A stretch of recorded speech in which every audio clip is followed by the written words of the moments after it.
Saudara-saudari yang terkasih, jumpa lagi dalam Pelita Hati hari ini, Kamis 24 Februari 2022, hari biasa dalam Pekan Biasa yang ke-7.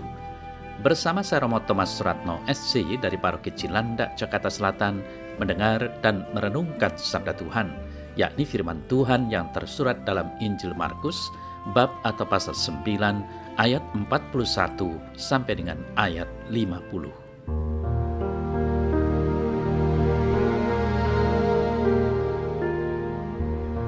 Pada suatu hari, berkatalah Yesus kepada murid-muridnya, "Sesungguhnya barang siapa memberi kamu minum secangkir air oleh karena kamu adalah pengikut Kristus, ia tidak akan kehilangan upahnya. Barang siapa menyesatkan salah satu dari anak-anak yang percaya ini, lebih baik baginya jika sebuah batu kilangan diikatkan pada lehernya, lalu ia dibuang ke dalam laut. Dan jika tanganmu menyesatkan engkau, penggalah, karena lebih baik engkau masuk ke dalam hidup dengan tangan kudung daripada dengan utuh kedua tanganmu dibuang ke dalam neraka, ke dalam api yang tak terpadamkan. Di tempat itu ulatnya tidak akan mati dan apinya tidak akan padam. Dan jika kakimu menyesatkan engkau, penggalah, karena lebih baik engkau masuk ke dalam hidup dengan timpang daripada dengan utuh kedua kakimu dicampakkan ke dalam neraka. Di tempat itu ulatnya tidak akan mati dan apinya tidak akan padam. Dan jika matamu menyesatkan engkau, cungkillah, karena lebih baik engkau masuk ke dalam kerajaan Allah dengan bermata satu daripada dengan bermata dua dicampakkan ke dalam neraka, di mana ulat-ulat bangkai tidak mati dan api tidak padam. Karena setiap orang akan digarami dengan api. Garam memang baik, tetapi jika garam menjadi hambar, dengan apakah kamu mengasinkannya? Hendaklah kamu selalu mempunyai garam dalam dirimu dan selalu hidup berdamai yang seorang dengan yang lain."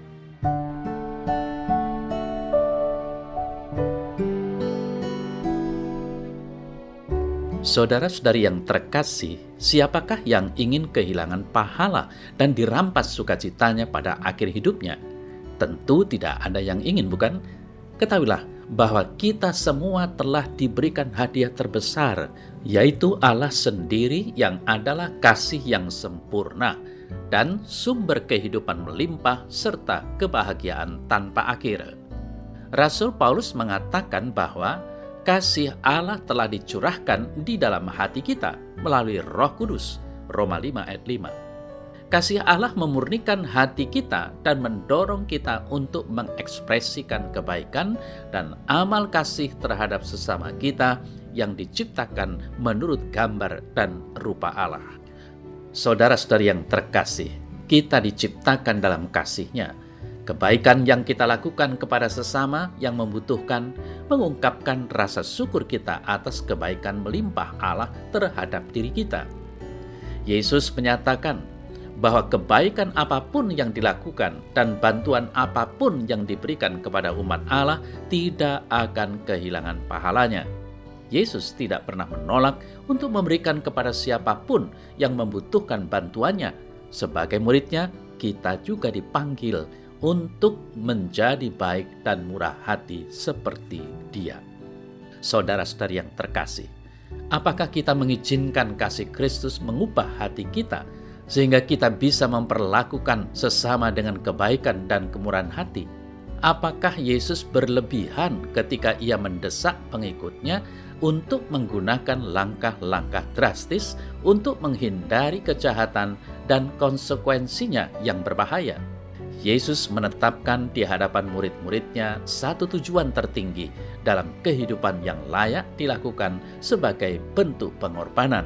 Dan tujuan itu adalah Allah sendiri serta kehendak-Nya yang menginginkan kita hidup damai dan bahagia abadi. Yesus memperingatkan murid-muridnya agar mereka tidak menjadi batu sandungan bagi orang lain, yaitu tidak memberi pelanggaran atau contoh buruk yang lain yang mungkin menyebabkan orang lain berbuat dosa. Apakah saudara sudah memberikan contoh yang baik bagi orang lain untuk diikuti? Saudara-saudari yang terkasih, apa yang Yesus maksudkan sewaktu ia mengatakan mempunyai garam dalam dirimu? Yesus menggunakan garam untuk menggambarkan bagaimana muridnya harus hidup di dunia. Sebagai garam memurnikan, menjaga, dan menghasilkan rasa, sehingga murid Kristus harus menjadi garam di dunia masyarakat manusia untuk memurnikan, melestarikan, dan membawa rasa kerajaan Allah, yaitu kebenaran, damai, dan pengampunan. Lalu apa maksud Yesus dengan ungkapan digarami dengan api dan garam menjadi hambar? Saudara yang terkasih, garam pada masa lalu sering dimasukkan ke dalam oven dengan maksud mengintensifkan panas. Ketika garam itu habis dibakar dan tidak lagi berguna, maka ia dibuang dan dengan mudah bisa terinjak orang. Mungkin Yesus ingin mengkontraskan sifat garam yang masih berguna dan garam yang kehilangan kemampuannya untuk mendorong murid-muridnya untuk membawa rasa kasih, kesucian, dan keadilan Kristus di dalam dunia yang didominasi oleh keserakahan, kepentingan diri sendiri, dan penelantaran yang lemah, miskin, dan tak berdaya. Apakah saudara mengizinkan aroma kasih dan kebenaran Kristus untuk mempengaruhi orang lain melalui kesaksian hidup, ucapan, dan tindakan saudara?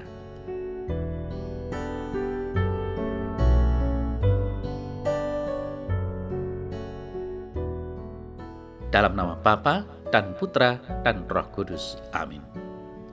Ya Tuhan Yesus, penuhilah aku dengan aroma cinta dan kebenaran-Mu, agar aku dapat memancarkan sukacita dan damai Injil dimanapun aku berada. Amin.